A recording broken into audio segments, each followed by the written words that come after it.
There he is, the deer, Bobby Dernier. Bobby, thanks so much for stopping by. Appreciate the time, and I know you love looking at that because defense, it's your calling card. Yeah, well, and Carlos knows, it's I heard Ozzie Smith say, look, yeah, offense, it gets the team going, but a lot of times it's defense that gets it going. And our team here this year, I mean, there's no better defensive team in the league. Okay, 1984, you guys were a team that had a whole bunch of people talking. You brought home, obviously, the Gold Glove. Yeah. So looking at this team, looking at 1984, the parallels, are there similarities between the two squads? I'd say so. Some, what I really like recently is seeing Pete and Nico at the top. I like that, obviously. And then a bunch of mash coming behind them. So that's the personality of the offense. I think it's what winning looks like. And now we got to pitch and we can catch it. Absolutely. I know you love defense, too. Gold Glover in your own right. Of course. I mean, that's what it's all about. At the end of the day, you think about pitching, right? Okay, pitching wins ball games. Well, you could say the same thing about defense. And then if you can add some offense, great. But defense was always at the forefront. You were my coach in 2011. And one of the things that you always reiterate is like, there's one thing that should never go in a slump. It's defense. It's like a good wife. Your defense, your base running, you bring it to the park every day. Yeah, absolutely. You can count on it. Absolutely. How was this hitting like a bad girlfriend? You comes and goes. Put that on a T-shirt, Joe, if you're listening right now. Was his defense always sharp, or was that a work in progress back in the day? Carlos? Yeah. Oh, listen, I met him when he was 18. He was #1 pick for the Rangers. But Johnny Oates got me back in. He said, "You need to be coaching," and I jumped back in. And one of the first cats I get to work with is Carlos, as a young 18-year-old in Pulaski. Yes. And he was #1 pick, #1 pick for the Rangers. And so I just feel lucky to know him, and here we are again.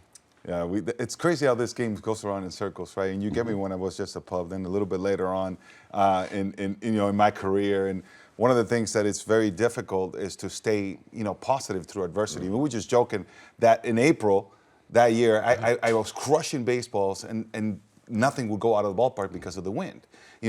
These guys have had to go through some tough spells here in this season of ebbs and flows. How does a team, a winning team, is able to overcome it? Like, what's key if you're going to be successful at the end of the day to overcome adversity? Yeah, and that's why you have to have more than one personality, kind of, to have a good ball club here at Wrigley in the early months, I'll say April and May.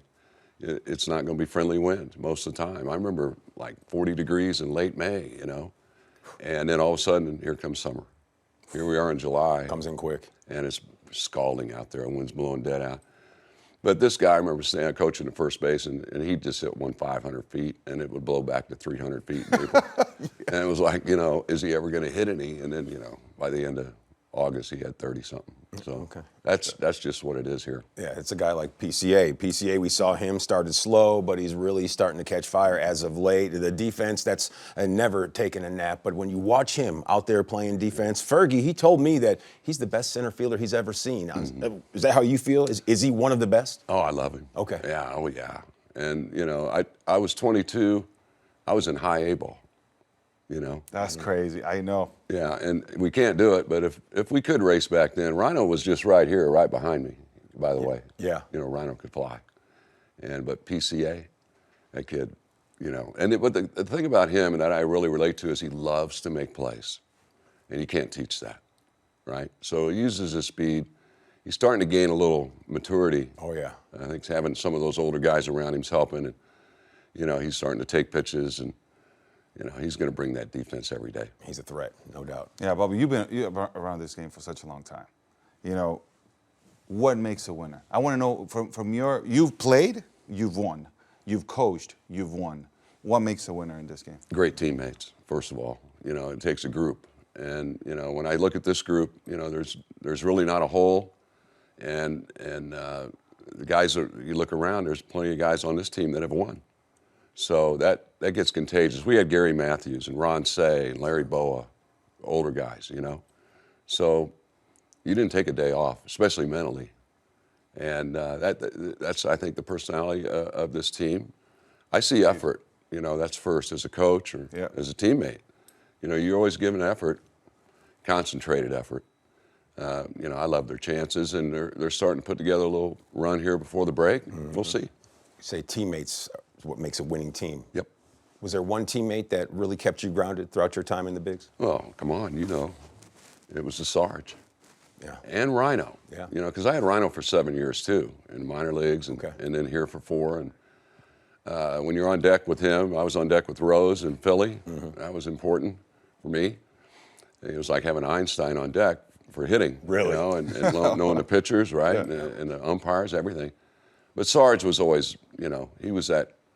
He demonstrated leadership, but he also wasn't afraid to grab you by the collar. No nonsense. You Absolutely. know, that's why they said the Sarge is in charge.